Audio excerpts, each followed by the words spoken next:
نحمده ونصلي على رسوله الكريم اما بعد فاعوذ بالله من الشیطان الرجیم بسم اللہ الرحمن الرحیم کاف ہا یا عین صاد ذکر رحمت ربک عبدہ زکریا اذ نادى ربه نداء خفيا قال رب إني وهن العظم مني واشتعل الرأس شيبا ولم أكن بدعائك رب شقيا. وقد ورد في الحديث عن أنس رضي الله تعالى عنه أن رسول الله صلى الله عليه وسلم كان إذا دعا قال اللهم إني أعوذ بك من الهم والحزن والعجز والكسل والبخل والجبن وغلع الدين وغلبة الرجال أو كما قال عليه الصلاة والسلام رواه النسائي.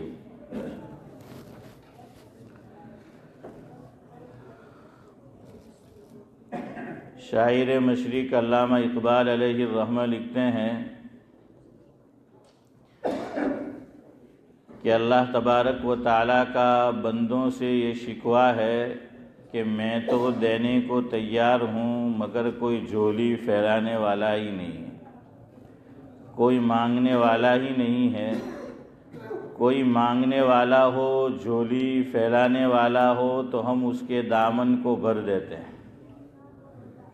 اقبال لکھتے ہیں کہ ہم تو مائل بکرم ہے کوئی سائل ہی نہیں، ہم تو مائل بکرم ہیں کوئی سائل ہی نہیں، راہ دکھلائیں کسے رہ رو منزل ہی نہیں. کہ ہمارا کرم تو مائل ہے، ہم تو نوازنے کو تیار ہے مگر کوئی سائل، کوئی مانگنے والا ہی نہیں ہے. کہ ہم تو مائل بکرم ہے کوئی سائل ہی نہیں، راہ دکھلائیں کسے رہ رو منزل ہی نہیں. فرماتے ہیں کسی کو منزل پہ پہنچنا ہی نہیں ہے تو ہم رستہ کیسے دکھائیں؟ پہنچنا ہو، کسی کو طلب ہو، تڑپ ہو تو دکھلا سکتے ہیں. ہم تو مائل بکرم ہیں کوئی سائل ہی نہیں، راہ دکھلائیں کسے رہ رو منزل ہی نہیں. تربیت عام تو ہے کوئی قابل ہی نہیں، جس سے تعمیر ہو آدم کی یہ وہ گل ہی نہیں. آگے وہ کہتے ہیں کہ دیکھیے اللہ نے نوازنے والوں کو کیسا نوازا ہے. شرط یہ ہے کہ مانگنا ہے اور قابلیت ہونی چاہیے. اقبال لکھتے ہیں کہ کوئی قابل ہو تو ہم شانے کئی دیتے ہیں، کوئی قابل ہو تو ہم شانے کئی دیتے ہیں، ڈھونڈنے والوں کو دنیا بھی نہیں دیتے ہیں. ویسے علامہ انور شاہ کشمیری رحمۃ اللہ علیہ کا اس میں اختلاف اور اپنی رائے ہے. ویسے مشہور یہ ہے کہ امریکہ کی دریافت کس نے کی؟ ہاں زور سے بولو یار، اس میں بھی گھبراتے رہتے ہو. کولمبس نے جو ہیں کی. ویسے علامہ کی اپنی رائے ہے، وہ اپنی جگہ. تو اقبال اسی کو کہتے ہیں کہ ہم کوئی قابل ہو تو ہم شانے کئی دیتے ہیں، ڈھونڈنے والوں کو دنیا بھی نہیں دیتے. شروع میں آج میں نے سورہ مریم کی شروع کی چند آیات تلاوت کی. اب جو حضرات سن رہے ہیں روزانہ تو وہ سوچ رہے ہوں گے کہ آج ترتیب بدلی، آیات کچھ اور پڑھی ہے تو موضوع کچھ اور ہوگا. لیکن موضوع وہی ہے. ایک خاص مناسبت سے میں نے یہ چند آیات کریمہ آپ کے سامنے تلاوت کی اور اس کی مناسبت ہمارے موضوع سے ہے. موضوع ہے ہمارا اللہ تبارک و تعالیٰ کی بارگاہ میں ہاتھوں کو پھیلانا. اپنی مرادیں رکھنا اور مرادیں پوری ہو اس کی دعا کرنا۔ دعائیں دو قسم کی ہوتی ہیں، ایک وہ دعائیں جو اللہ کے نبی صلی اللہ علیہ وسلم نے مانگی ہیں ان کو کہا جاتا ہے استعاذہ، کہ جن میں پناہ چاہی گئی ہے کچھ کاموں سے کچھ باتوں سے۔ دوسری جو ہماری ضروریات ہے ہم چاہتے ہیں کہ حاصل ہو۔ دعا میں چند چیزیں ضروری ہیں،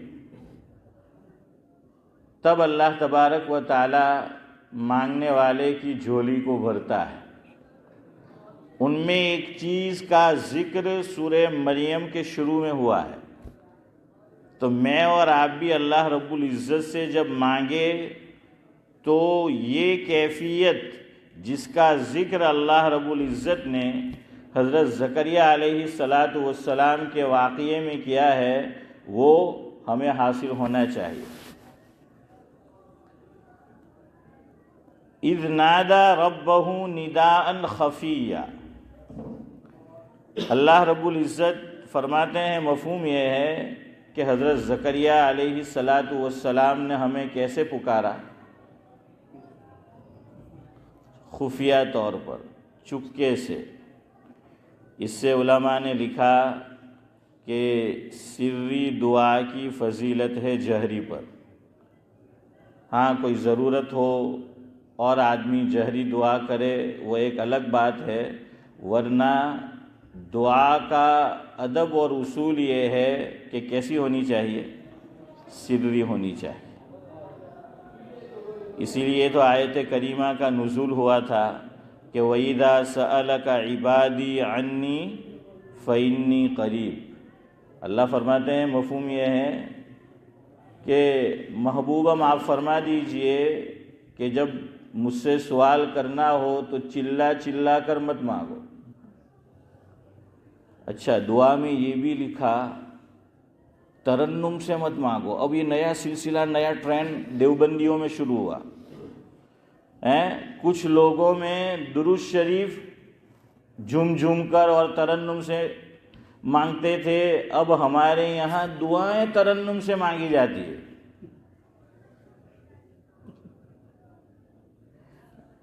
دعائیں ترنم سے یہ کہاں سے آئے؟ کہیں اس کا ثبوت نہیں ہے۔ اب دعائیں ترنم سے مانگی جاتی ہے اور ہمیں وہ اچھی لگتی ہے تو آدمی اسی ترنم میں گم ہو کر رہ جاتا ہے۔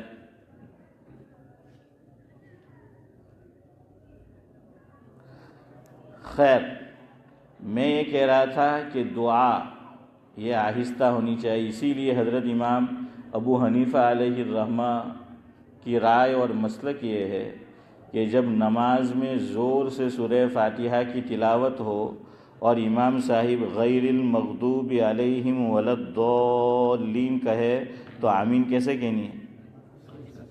آہستہ کہنی ہے۔ کیوں آہستہ کہنی ہے؟ فرمایا کہ آمین دعا ہے، اور دعا کون سی پسندیدہ ہے؟ خاموشی پھر الگ ہو جائے گا، خاموشی میں تو کچھ بولا ہی نہیں جاتا ہے۔ ہاں آہستہ، سری کہ سری طور پر۔ اس لیے حضرت نے فرمایا کہ دعا کیسی ہونی چاہیے، آمین کیسے ہونی چاہیے؟ حضرت امام شافعی رحمۃ اللہ علیہ نے سعد اللہ صاحب زور سے جو فرمایا تو وہ زور سے کہا ہے، چلانے کو نہیں کہا ہے۔ کچھ لوگ آمین کو چلاتے ہیں زور سے، آمین میں چلانا نہیں، آہستہ، اتنی زور سے کہ خود سن لے، ہاں خود سن لے آدمی، یا اڑوس پڑوس میں جو ہیں دو چار آدمی کھڑے ہیں وہ سن لے۔ اتنی زور سے آمین کہتے پوری مسجد سنتی ہے کہ سعد اللہ بھائی مسجد میں چھے ہیں، ہاں خبرت پڑ جائے کہ باجی چھے، تو اتنی زور سے جو ہے وہ نہیں کہنا ہے۔ زور سے کا مطلب یہ ہے، یہ جہر ہے کہ آپ سن لیں، آپ کے اڑوس پڑوس میں ہیں وہ سن لیں، ورنہ بعض مرتبہ نورانی بھائی کیا ہوتا ہے پکڑ ہو جاتی ہے اس پہ۔ فلاح دارین ترک سر ادارہ ہے، ہمارے حضرت مولانا عبداللہ صاحب کاپود روی رحمۃ اللہ علیہ محتمم تھے، سابق رئیس مفکر ملت۔ ایک شافعی المسلک طالب علم اشفاق بھائی وہاں پڑھتا تھا. فجر میں بعض مرتبہ بچوں کی آنکھ لگ جاتی ہے، بچوں کی کیا بڑوں کی بھی لگ جاتی ہے، تو وہ آنکھ لگ گئی، وہ اٹھ نہیں پایا شیخ صاحب، اور حضرت محتمم تھے اور وہ حاضری بھی لیتے تھے، نگرانی بھی کرتے تھے. میں جب ڈابل پڑھتا تھا، حافظ امتیاز کو پتہ ہے، محبوب العلماء والصلحاء حضرت مفتی احمد صاحب خانپوری دامت برکاتہم العالیہ، وہ بھی کیا کرتے تھے، بورڈنگ کا گیٹ بند کر دیتے تھے، اندر سے اوپر جاتے تھے، کوئی جا ہی نہیں سکے، اور سویا ہوا پکڑا گیا تو اس دن حضرت کے ہاتھ صاف ہو جاتے تھے. تنبیہ الغافلین کا جم کر استعمال ہوتا تھا اور بھاگم بھاگی ہوتی تھی، وہ پتہ وہ چلتا تھا. تو شافعی المسلک جو تھا طالب علم، وہ نہیں اٹھ پایا. اچھا، اب وہ روزانہ زور سے آمین کیے ہوئے تو حضرت مولانا سنتے تھے کہ ہاں یہ ہے. اب اس دن آواز نہیں ہے. باقی تو سب حنفی المسلک ہے، احناف ہے، وہ تو دھیرے ہی کہیں گے. اب وہ جو زور سے کہتا تھا، آواز نہیں آئی، حضرت فوراً نماز کے بعد گئے اور جا کے ایموٹی ہوئی پھر. تو بہرحال کیا ہے، وہ پکڑا گیا اس پر. تو بھائی اگر وہ اتنی زور سے نہ کہتا بھائی اسلم تو صحیح سالم رہتا. خیر، نماز تو پڑھتے ہی، طالب علم ہے، وہ کسی وجہ سے رہ گیا ہوگا، یہ تو نہیں کہہ سکتے کہ نماز نہیں پڑھتے. خیر بہرحال تو میں یہ کہہ رہا تھا کہ حضرت زکریا علیہ السلام کے تعلق سے فرمایا بھائی زکریا کہ حضرت زکریا علیہ السلام نے اللہ کو کیسے پکارا، آہستہ. یہ بات نہیں بتانی، بات اگلی اصل بتانی. قال ربی انی وہن العظم منی. اللہ اکبر. مفہوم یہ ہے، فرمایا کہ میرے رب، میری ہڈیوں میں سے گودا ختم ہو چکا ہے. میری ہڈیوں میں سے کیا ہے، گودا ختم ہو چکا ہے، میری ہڈیاں گھس چکی ہے، یعنی میں اولڈ ایج ہو چکا ہوں، میں عمر رسیدہ ہو چکا ہوں. اور آگے فرمایا واشتعل الرأس شیبا، اور میرے کیا ہے، بدن کے بال، داڑھی اور سر کے بال وہ کیا ہو چکے ہیں، سفید ہو چکے ہیں. اصل بات آگے ہیں دعا میں، یہ بھی ضروری ہے جو دو باتیں فرمائی. وَلَمْ أَكُمْ بِدُعَائِكَ رَبِّ شَقِيًّا. اللہ اکبر. فرمایا کہ میرے رب، مفہوم یہ ہے میں تجھ سے مانگ کر کبھی نامراد نہیں لوٹا. دعا کا ادب یہ ہے کہ دعا سے پہلے اللہ تعالیٰ کے ساتھ حسن ظن ہو کہ اللہ آپ میری دعا کو ضرور قبول کریں گے، جیسے حضرت زکریا علیہ السلام نے فرمایا کہ وَلَمْ أَكُمْ بِدُعَائِكَ رَبِّ شَقِيًّا، کہ میرے رب اس سے پہلے بھی جب بھی میں نے تیری بارگاہ میں ہاتھ اٹھائے تو نے مجھے نامراد نہیں لوٹایا، اس سے پہلے بھی کبھی نامراد نہیں کیا ہے، اب بھی تو مجھے نامراد نہیں کرے گا. تو یہ ہونا چاہیے کبھی نہ پڑے تو پہلے پگ پر کواڑی پوتے مارے دعا کرتا، یہ دعا کیم نہیں کرے، قبول تو تھا ہی نہیں ہے نہیں بھائی. صحیح ہے کہ کیا بولیں، لیکن ہوں دعا کرے એમ કે આટલી બધી દુઆ કરી એમ કે વર્ષોથી એમ કે દુઆ કરતા આવેલા છે અસીમભાઈ, લેકિન દુઆ કે કબૂલ જ નહીં થાય એમ કે. لا تیسوا من روح اللہ، کہ اللہ کی رحمت سے نا امید نہیں ہونا ہے. مومن نا امید نہیں ہوتا. انہ لا ییس من روح اللہ الا القوم الکافر، مومن نامراد نہیں ہوتا. ہم تو دعا سے پہلے ہی ہمارا بلیو ہے یہ ہوتا ہے کہ اللہ نے اس سے پہلے بھی کہاں قبول کی. ہم دعا کا مطلب کیا سمجھتے ہیں پتہ ہے بھائی، جو مانگا وہ مل جانا چاہیے، جیسے داماد سمجھتا ہے جاوید بھائی. داماد کیا ہے، ہاں کہ جو مانگے اس کو دے دو. تو ہمارے ایک بزرگ فرماتے ہیں کہ آج کل کا مسلمان اللہ کا داماد بنا بیٹھا ہے. اللہ کا داماد بنا بیٹھا ہے کہ جو میں نے مانگا، میں نے فجر کی نماز کے بعد اللہ دعا کی، ظہر سے پہلے ہو جانا چاہیے، ہے یہ نہیں ہوتا۔ حضرت موسیٰ علیہ السلام کی دعا کتنے سالوں بعد ہے آپ کو پتہ ہے؟ حضرت نبی کریم صلی اللہ علیہ وسلم۔ خیر، تو اس لیے اس طرح سے دعا کریں گے نہیں تو دعا قبول ہوگی ہی نہیں۔ اور دعا کی قبولیت کے 3 مطلب ہے حدیث پاک میں حضور نے فرمایا۔ مفہوم یہ ہے کہ کبھی تو جو مانگا وہ مل جاتا ہے، کبھی جو مانگا ہے وہ نہیں ملتا، لیکن کوئی الا بلائیں آنے والی ہوتی ہے، وہ کیا ہوتی ہے؟ دور ہو جاتی ہے۔ اور کبھی ریزرو کر لیا جاتا ہے، سیو کر لیا جاتا ہے دعا کو، اور اس کا اجر کہاں ملے گا؟ آخرت میں۔ اس لیے دعا تو قبول ہوتی ہی ہے، لیکن ہم یہ سمجھتے ہیں کہ نہیں۔ علماء نے بہت اچھی مثال دی ہمارے اکابر نے کہ دعا اللہ سے مانگنا اور قبولیت۔ فرمایا بچہ بعض مرتبہ چھوٹا بچہ ہے، اس کی عقل پورے طور پر کامل نہیں ہے ابھی، اسی لیے تو شریعت کے احکام کا وہ مکلف نہیں ہے۔ بچوں کو کیوں مکلف نہیں کیا شریعت؟ کہ جب تک 15 سال یا ہے کہ کچھ کم و بیش جو ہیں، بہرحال جو چیزیں لکھی ہے بلوغت کی علامات وہ ظاہر ہو جائے تو ذرا جلدی بھی ہو سکتا ہے، ورنہ 15 سال پہ تو ہو ہی جائے گا وہ۔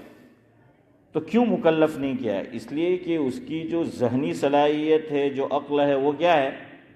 کامل نہیں ہے۔ اسی لیے تو یتیم کو یہ کہا گیا، قرآن کہتا ہے کہ بھئی یتیم ہو جائے تو اس کو جو مال ملے گا اس کے والد نے چھوڑا ہے تو وہ یتیم کے ہاتھ میں دے دیا جائے گا یا سرپرست رکھیں گے؟ ہیں چودھری صاحب؟ سرپرست جو ہیں وہ رکھیں گے اپنے پاس، اور جب وہ کیا ہو جائے گا؟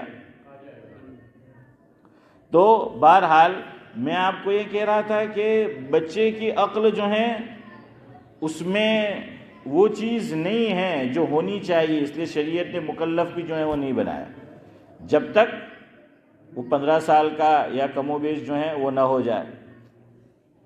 بچہ کوئی چیز مانگتا ہے، ضد کرتا ہے کہ یہ دو، والد سمجھتا ہے کہ یہ چیز لے کر دی تو کہیں میں غفلت میں رہا بے خیالی میں تو اسے اس کی انگلی کٹ سکتی ہے، ہاتھ کٹ سکتا ہے، کچھ نقصان پہنچا سکتا ہے۔ والد کیا کرتا ہے؟ وہ چیز لے کر نہیں دیتا بلکہ اس کے علاوہ دوسری چیز لے کر دے جاتا، تو بچے کا دل کیا ہے؟ بہل جاتا ہے ذاکر بھائی؟ بچے کا دل کیا ہے؟ بہل جاتا ہے کہ کوئی بات نہیں، اس کو تو دل بہلانے کے لیے کوئی کھلونا چاہیے۔ اور کبھی اس کی توجہ کیا ہے؟ ہٹا دی جاتی ہے اور پھر بعد میں دیا جاتا ہے۔ تو اللہ تعالیٰ بھی یہی معاملہ بندے کے ساتھ کرتے ہیں۔ میں نے اور آپ نے جو مانگا نہیں ملا تو یوں سمجھو کہ ہمارے لیے اسی میں خیر ہے، لیکن ہم یہ سمجھتے ہیں جو مانگا وہ نہیں ملا، اب اللہ سے مانگنے کا ہی نہیں ہے۔ اشرف بھائی، معاملہ جو ہے الٹا ہو جاتا ہے کہ ہم مانگتے ہی نہیں پھر اللہ تعالیٰ سے۔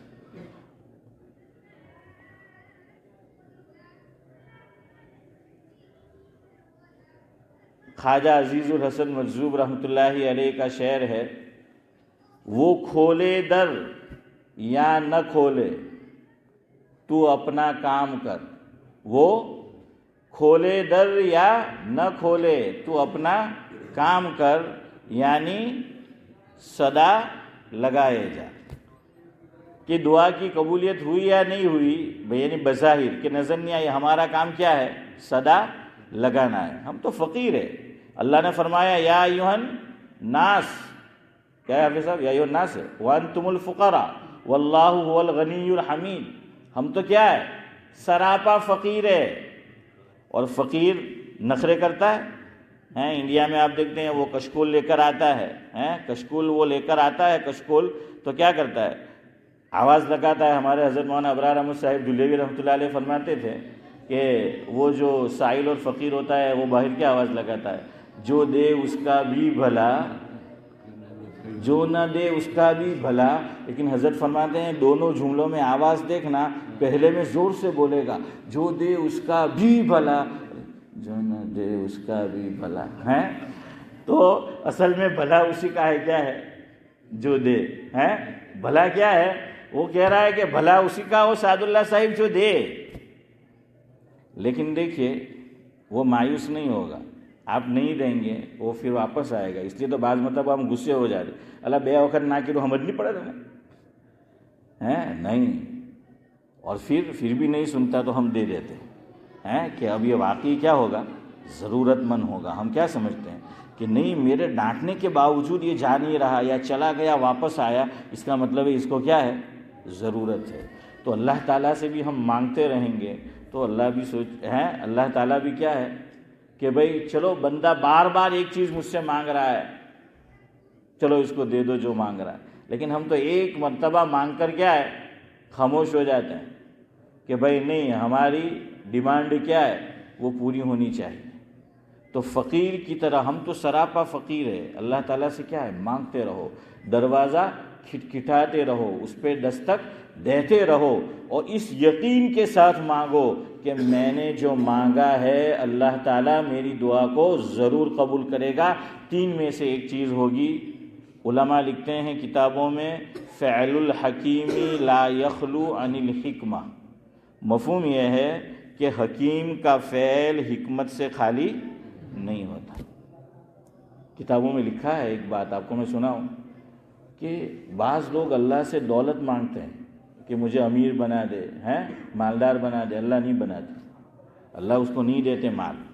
کتابوں میں لکھی ہے اس کی وجہ، اللہ جانتے ہیں کہ غریبی میں یہ اپنی حد میں ہے، اور اگر میں نے اس کو پیسہ دے دیا تو پاجامے سے باہر ہو جائے گا، اپنی اوقات بھول جائے گا، گناہوں میں مبتلا ہو جائے گا، سرکشی کرنے لگے گا، میری نافرمانی کرنے لگے گا. تو اس لیے اس کو نہیں دیتے کہ یہ یہیں برابر ہے. اور کتابوں میں لکھا کہ بعضوں کو دے دیتے ہیں. کیوں؟ اگر ان کو الٹا معاملہ ہو تو وہ کریں گے جو وہ پہلے والے کے تعلق سے، کہ نہیں اس کو ذرا دے دو، تو ہی یہ کیا کرے گا، ہماری فرما برداری جو ہے. وہ اللہ جانتا ہے، وہ اللہ جانتا ہے. وَإِن مِّن شَيْءٍ إِلَّا عِندَنَا خَزَائِنُهُ وَمَا نُنَزِّلُهُ إِلَّا بِقَدَرٍ مَّعْلُومٍ. اس کے پاس تو خزانے ہیں سب چیزوں کے، لیکن وہ جانتا ہے کس کو دینا ہے، کب دینا ہے، کتنا دینا ہے. لِمَن يَشَاءُ وَيَقْدِرُ. اس لیے نا امید نہیں ہونا. یہ حضرت زکریا علیہ السلام کی دعا نے سکھایا. جب بھی دعا مانگو تو کیا یقین ہو کہ اللہ تو ضرور قبول کرے گا، اور یوں بھی کہو کہ آج سے پہلے بھی تو نے ہمیں نا امید نہیں لوٹایا. دوسرا ایک خاص ادب، جب اللہ سے مانگو غفلت کے ساتھ نہ مانگو، بے پرواہی کے ساتھ نہ مانگو. حدیث میں ہے کہ قلب غافل، اس کی دعا کو اللہ قبول نہیں کرتا. بعض لوگ عجیب دعا مانگتے ہیں. میری طرف دیکھو، اللہ سے لو لگانی چاہیے، دعا کیسے مانگتے؟ دعا مانگ رہا ہے کہ کیا کر رہا ہے؟ دعا میں توجہ ہونی چاہیے. اب بس خالی یوں ہاتھ جو ہے گھمایا جا رہا ہے، کبھی ادھر دکھتا ہے کبھی ادھر دکھتا ہے. یہ دعا ہے کہ مذاق ہے؟ جم کے دعا مانگو، اللہ سے لو لگا کر دعا مانگو. ذرا سا دھیان ہٹ جاتا ہے نا، معاملہ ادھر ادھر ہو جاتا ہے. یہ بھی تراویح میں حافظ صاحبان جو سناتے ہیں قرآن شریف، تو جو ہم پیچھے سامع ہوتے، ہمارا معاملہ بھی انسان ہے بھائی، اینڈ آف ڈے ہم بھی کبھی سن رہے برابر توجہ سے، ذرا کچھ خیال ادھر ادھر ہو گیا، اب انہوں نے کیا پڑھا کچھ نہیں معلوم ہے، ذرا سا خیال، وہ پھر مسٹیک نکل جاتی ہے. اور ماشاءاللہ راجدھانی چل رہی ہوتی ہے، اس لیے پھر پکڑنا بھی ممکن نہیں. وہ نکل گئی. اب وہ ذرا سا آدمی غافل ہوا نہیں کہ چوک ہو جاتی ہے. تو اللہ سے مانگو تو اس طرح مانگو کہ لو لگا کر مانگو، جم کر جو ہے وہ مانگو. چاہے وقت کم ہو، کم وقت مانگو. دورانیہ طویل ہو، لمبی دعا مانگی لیکن اس میں کیا ہے، خشوع خضوع ہی نہیں ہے، اللہ سے لو ہی نہیں لگ رہی. اس لیے یہ بھی علماء نے لکھا ہے، جب ختم قرآن ہوتا ہے، ختم بخاری ہوتی ہے، تو بہت لمبی لمبی دعائیں مانگی جاتی ہے، لوگ اکتا جاتے ہیں پیچھے ہیں. اب ذہن نہیں رہتا، توجہ نہیں رہتی، دھیان نہیں رہتا.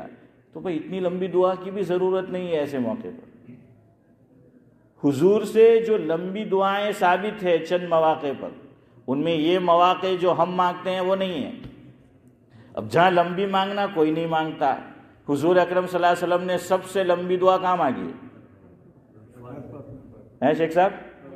ہاں، میدان عرفات میں مانگی ہے، اور عرفات میں بھی جو مانگی ہے لمبی دعا تو کیا ہے؟ تیز دھوپ ہے، تیز دھوپ، کہتے ہیں کم و بیش 5 گھنٹے سے اوپر کی دعا سے ایک ساتھ. تو خیر ہم کمزور ہے ہر اعتبار سے، خلق الانسان ضعیفا، اتنی دعائیں مانگو ہیں. جو دعا مانگوانے والا ہو تو اس کو بھی پیچھے لوگوں کی رعایت کرنی چاہیے کہ اب وہ مانگ رہا ہے اور ادھر حالت جو ہے وہ غیر ہو رہی، بلکہ ہم یہ دعا مانگ رہے ہوتے کہ کہہ رہے پوری کرے رہے. آمین اس پہ نہیں ہو کہی جاتی ہے اشفاق بھائی کہ جو مانگ رہا ہے، اب یہ ہوتی ہے کہ بھائی بس ابھی کیا رہے ہیں کہ پورو کریں. بیان کا بھی یہ معاملہ ہے، ہاں بیان میں بھی اتنا ہونا چاہیے، اتنا لمبا نہیں کھینچنا چاہیے. اس لیے ہم بھی آپ کو پوچھتے ہیں کہ بھائی ٹھیک ہے 30 منٹ 40 منٹ پون گھنٹہ. حضرت شیخ اجمیری رحمۃ اللہ علیہ کے تعلق سے سنا مفہوم یہ ہے کہ 40 منٹ تک آدمی کی توجہ رہتی ہے، پھر ادھر ادھر ہونا شروع جو ہے وہ ہو جاتا ہے. خیر میں کیا کہہ رہا تھا آپ کو کہ اس یقین کے ساتھ مانگو کہ اللہ دعا کو کیا کرے گا؟ قبول کرے گا. ہاں اس یقین کے ساتھ جو ہے وہ دعا. اچھا ایک اور چیز جو حضرت زکریا علیہ السلام نے دعا سے پہلے کہی، کیا کہا؟ انی وہن العظم منی، میری ہڈیوں کا گودا ختم ہو چکا ہے. قریباً مفہوم ہے ہڈیاں کمزور ہو چکی ہے، اور میری داڑھی کے بال کیا ہو چکے ہیں، سر کے بال کیا ہو چکے ہیں، سفید ہو چکے ہیں. اس سے کیا بتلانا چاہتے ہیں کہ اللہ کے سامنے اپنی عاجزی کا اظہار کر رہے ہیں. کس کا؟ اپنی عاجزی کا اظہار کر رہے ہیں. تو آدمی جب بھی دعا مانگے اللہ سے تو دعا میں کیا اختیار کرے؟ عاجزی اختیار کرے، تواضع اختیار کرے، انکساری یہ جو ہے وہ اختیار کرے. تو دعا اللہ کی بارگاہ تک جو ہے وہ جلد پہنچتی ہے. بہرحال یہ دعا میں آپ کو کئی دنوں سے بتا رہا ہوں 8 دعائیں. تو دیکھیں رمضان کا مبارک مہینہ چل رہا ہے، اور 2 خاص موقع روزانہ رمضان مبارک میں بطور خاص مجھے اور آپ کو دعا کی قبولیت کے مل رہے ہیں روزانہ بطور خاص. ایک تو آپ جانتے ہیں کہ اللہ تعالیٰ کب دعا قبول کرتے ہیں، خاص طور سے کہہ رہا ہوں افطاری کے وقت، ہے نا. افطاری کے وقت علماء نے اس کی مثال ایسے دی کہ ایک آدمی نے کام کیا، کسی کے لیے وہ جاب کر رہا ہے، کام کر رہا ہے، مزدوری کر رہا ہے، اس کا ٹائم ختم ہو چکا ہے یا کام ختم ہو چکا، تو اب کیا دے دینا ہے اس کو؟ مزدوری دے دینی. تو یہ سمجھانے کے لیے ہم کوئی اللہ کیا، ہم تو اپنا ہی بھلا کر رہے اللہ کی عبادت کر کے، ورنہ اللہ کی شان میں نہ بڑھوتری ہونے والی ہے نہ کمی ہونے والی. کیا تو بڑھوتری نہیں ہوگی، چھوڑ دیا تو کمی جو ہے وہ نہیں ہوگی. لیکن سمجھانے کے لیے کہ اللہ نے دل رکھنے کے لیے کہ چلو تم نے روزہ میرے لیے رکھا، تو تم نے اب افطار کا وقت ہوا، ختم ہوا، تو تم کیا کرو؟ دعا مانگو، میں کیا کروں گا؟ قبول کروں گا. اب یہاں ایک بات سمجھے، دعا کی بات آئی ہے. ہماری مسجد میں اب تک پہلے مغرب کے وقت اعلان ہوتا تھا، جب وقت ہو جاتا تھا روزے کے افطار کا تو دعا پڑھاتے تھے، اللہم لک صمت وعلی رزقک افطرت. الحمدللہ اس سال سے جو ہے وہ اذان ہو رہی ہے ڈائریکٹ. حدیث پاک میں یہی عمل حضور کے زمانے میں ملتا ہے، صحابہ کرام کے زمانے میں بھی یہی ملتا ہے کہ جیسے ہی افطار کا وقت ہوتا تھا تو اذان پڑھی جاتی تھی، دعا نہیں پڑھوائی جاتی. تو اذان جو ہے وہ دینا ہے، تو اذان دے. آپ نے انڈیا میں بھی دیکھا ہوگا، میرے گاؤں میں آج بھی، آپ لوگوں کے گاؤں میں بھی کیا ہوتا ہے؟ اذان ہی ہوتی ہے نا. حرمین شریفین میں کیا ہوتا ہے؟ اذان ہی ہوتی ہے نا، کہ وہ اذان ہوتی ہے. تو جیسے ہی یہ ہوا تو پہلے کیا کرنا ہے؟ وہ اذان جو ہے وہ دینی. اللہ جزائے خیر دے مسجد کی انتظامیہ کو بھی اور حضرات کو بھی کہ الحمدللہ یہ معمول جو ہے وہ شروع ہوا. تو اس کو برقرار رکھو، قائم رکھو، اور اذان کہنا ہے. اس کے بعد آپ کو ٹائم دے دیا گیا آلریڈی 5 منٹ یا جو بھی ہے، ٹوٹل شاید 8 منٹ ہوتے ہیں، ہے نا. ہاں وہ جو ہے وہ ہوتا ہے. اچھا اب یہ جو دعا ہم پڑھواتے تھے یا پڑھتے تھے، یہ کب پڑھنی ہے؟ اس میں بھی مغالطہ ہے، غلط فہمی ہے۔ شارح حجت اللہ البالغہ، فقیہ النفس، مفسر قرآن، محدث عظیم، سابق شیخ الحدیث، ام المدارس، دارالعلوم دیوبند، حضرت مولانا مفتی سعید احمد صاحب پالنپوری نور اللہ مرقدہ کی حجت اللہ البالغہ، اس کی شرح حضرت نے لکھی رحمت اللہ الواسعہ کے نام سے۔ ایک تو تفصیلی شرح ہے کہ بڑی تفصیل سے رحمت اللہ الواسعہ، ایک اس کا خلاصہ حضرت نے کہ جو شرح لکھی ہے اس کا خلاصہ وہ پیش کیا ہے۔ کامل برہان یا ایسا کچھ نام ہے، میرے ذہن میں نہیں آ رہا، میرے پاس ہے وہ کتاب۔ اس میں حضرت نے بھی لکھا ہے کہ بھائی یہ دعا جو پڑھنی ہے افطار کرنے کے بعد پڑھنی ہے۔ دعا کا جو ترجمہ ہے کیا ہے؟ اللہم لک صمت، اے اللہ میں نے آپ کے لیے ہی کیا کیا؟ روزہ رکھا۔ وعلی رزقک افطرت، اور آپ کے دیے ہوئے رزق سے میں نے کیا کیا؟ روزہ کھولا، افطار کیا۔ ابھی تو کھولا نہیں اور دعا پڑھی ہیں؟ اگر کھولنے سے پہلے پڑھیں گے تو کھولا ہے شیخ صاحب؟ آپ اس مضمون کو کھولیے تو روزہ کھولو پہلے، اور روزہ کھولنے کے بعد حضرت فرماتے ہیں کہ یہ دعا پڑھنی ہے۔ صحیح مقام دعا پڑھنے کا کیا ہے؟ افطار کرنے کے بعد۔ ہاں آپ نے کھجور کھا لی پھر پڑھ لو، کوئی حرج نہیں ہے، بھجیے سموسے بعد میں کھاؤ ہیں۔ اور اگر آپ کو سب کچھ فارغ ہونے کے بعد، ہاں لیکن ٹوائلٹ میں جانے سے پہلے ضرور پڑھ لیجئے۔ بعض لوگ اگربتی سلگانے جاتے ہیں تو بہرحال اس کے بعد یہ دعا پڑھنی ہے۔ اچھا، ایک اور دعا حدیث میں ہے، عام طور پر ہم اس پہ عمل نہیں کرتے، عام طور پر، اور دعا پڑھتے نہیں سنا گیا۔ وہ کیا ہے؟ ذہب الظمأ وابتلت العروق وثبت الاجر انشاء اللہ تعالی، کہ اللہ پیاس ختم ہو گئی، رگیں تر ہو گئی، اجر ثواب اے اللہ انشاءاللہ آپ دیں گے، ہمیں آپ سے امید ہے کہ ثابت ہو گیا۔ تو پانی پینے سے گلا اب تک خشک تھا، کیا ہو گیا؟ تر ہو گیا ہے۔